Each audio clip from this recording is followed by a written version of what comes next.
To the members of the Islamic Revolutionary Guard, the armed forces, and all of the police, I say tonight that you must lay down your weapons and have complete immunity, or in the alternative, face certain death.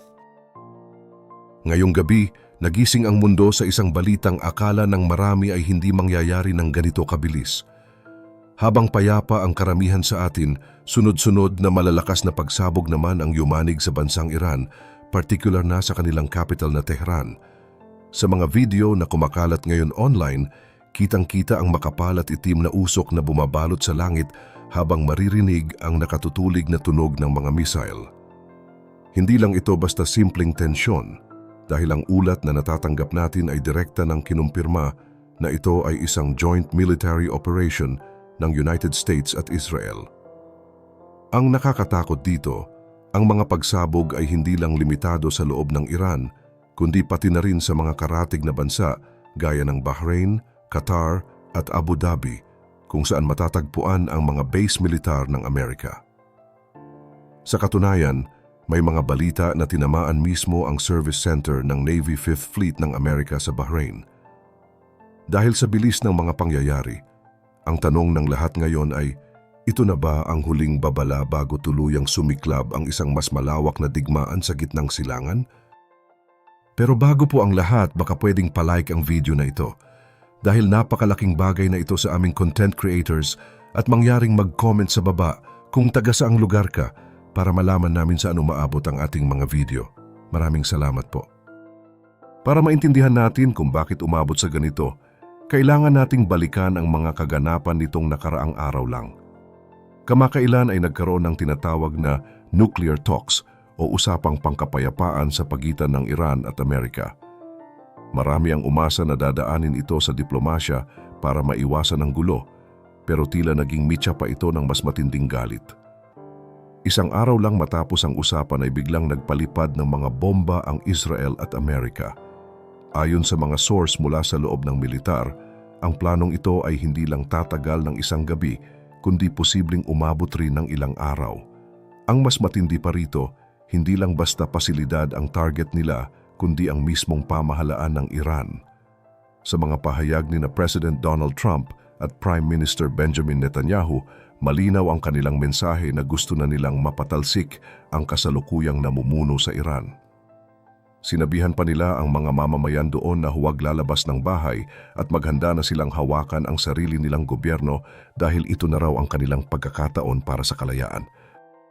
Sa panig naman ng Israel, hindi rin naging madali ang sitwasyon para sa mga ordinaryong tao.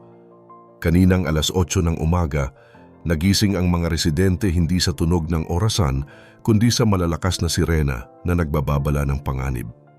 Dahil sa takot, milyon-milyong tao ang napilitang tumakbo sa mga bomb shelter dahil nagpakawala na rin ng mga ballistic missile ang Iran bilang ganti sa ginawang pag-atake sa kanila.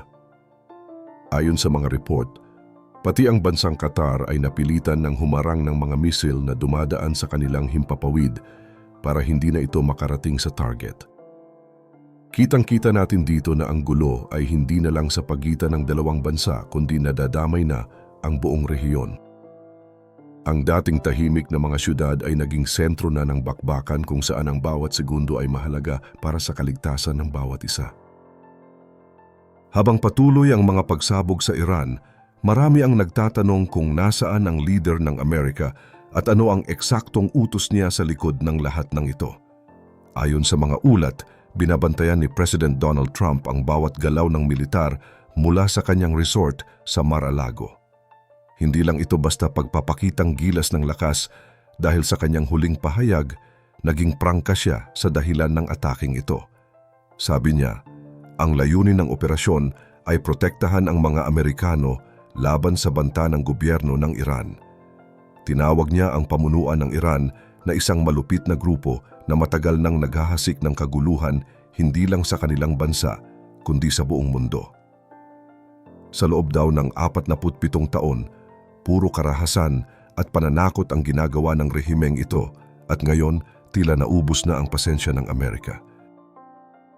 Pero alam niyo ba, may mas malalim pang detalye na lumalabas tungkol sa kung paano nauwi sa giyera ang lahat.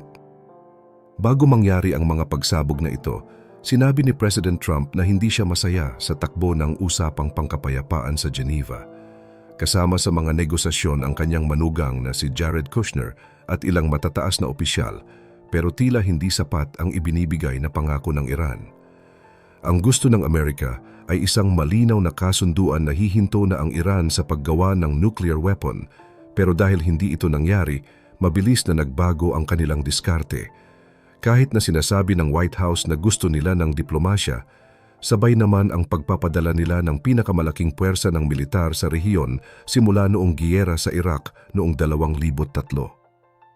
Ito pala ang sinasabi nilang leverage o panakot para makuha ang gusto nila at ngayon ay ginagamit na nga nila ito sa aktual na labanan. Ang nakakagulat pa sa naging pahayag ng presidente ay ang direkta niyang mensahe sa mga mamamayan ng Iran sa pamamagitan ng social media.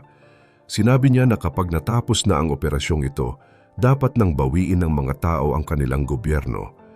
Ito na raw ang tanging pagkakataon nila sa loob ng maraming henerasyon para magkaroon ng pagbabago.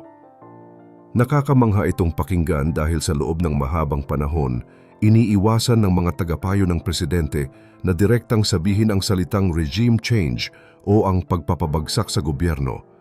Pero sa pagkakataong ito, hindi na nagpaligoy-ligoy pa si Trump.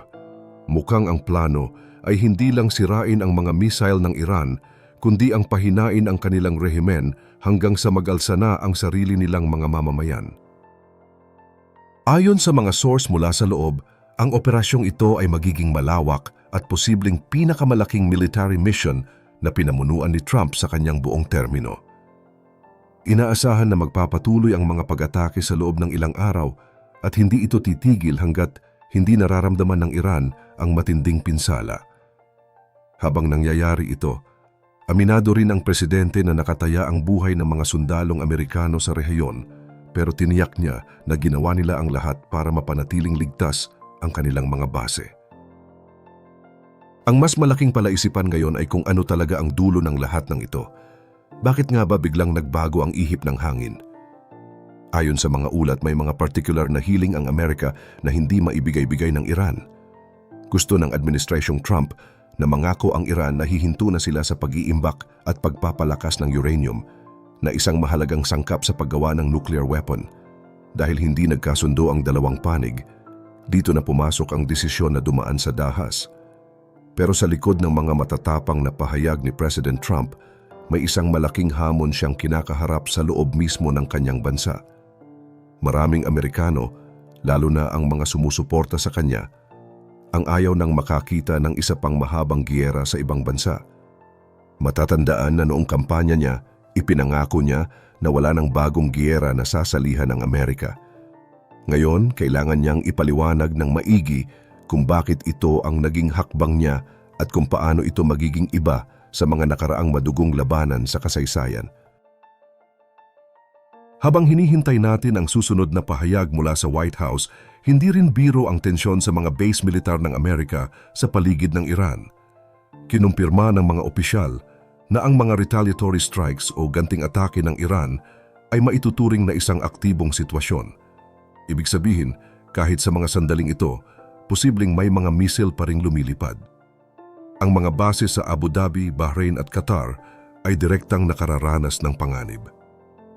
Sa katunayan, ang Qatar ay kailangan pang gumamit ng kanilang mga defense system para harangin ang dalawang missile ng Iran na papunta sana sa kanilang teritoryo. Alam ni Trump ang panganib na ito bago pa niya iutos ang pagsalakay. Sa kanyang video message, inamin niya ng tapat na ang operasyong ito ay maaaring magresulta sa pagbubuwis ng buhay ng mga sundalong Amerikano. Ito rin ang naging malaking alalahanin ng kanyang mga general sa militar, pero mas pinili pa rin ng presidente na ituloy ang plano para hikayatin ang mga taga-Iran na mag-alsa laban sa kanilang gobyerno. Dito na pumapasok ang pinakaimportanteng tanong na dapat nating pag-isipan. Ano nga ba ang susunod na mangyayari? Kahit na magtagumpay ang Amerika at Israel na pahinain ang gobyerno ng Iran sa loob ng ilang araw na pag-atake, wala pa ring malinaw na plano ang Estados Unidos kung sino o ano ang papalit sa pamunuan doon. Sinasabing handa ang militar para sa ilang araw na bakbakan, pero ang aftermath o ang mangyayari pagkatapos ng ulan ng bomba ay nananatiling malabo. Walang kasiguraduhan kung magiging mas payapa ba ang rehiyon o lalo lang itong lulubog sa kaguluhan. Napakalaking sugal nito dahil hindi lang ito basta labanan ng armas, kundi labanan din ng kapalaran ng isang buong bansa. Habang sinusubaybayan natin ang mga kaganapang ito, makikita natin na ang bawat pagsabog ay may dalang hindi tiyak na bukas. Ang bawat desisyon sa loob ng White House o sa mga bunker sa Israel ay may epekto sa buhay ng milyon-milyong tao. Ito na nga ba ang paraan para matapos ang mahabang panahon ng tensyon? O ito ay simula pa lamang ng isang mas malalim at mas madugong kabanata sa kasaysayan ng mundo? Sa tingin nyo, handa ba ang mundo sa mga posibleng mangyari kapag tuluyan ng bumagsak ang kasalukuyang sistema sa Iran? O baka naman mas malaking problema ang ating kakaharapin kapag walang malinaw na liderato na papalit dito? I-share mo naman ang opinyon mo sa ibaba tungkol dito at huwag ring kalimutang mag-like at subscribe para sa mas marami pang updates gaya nito.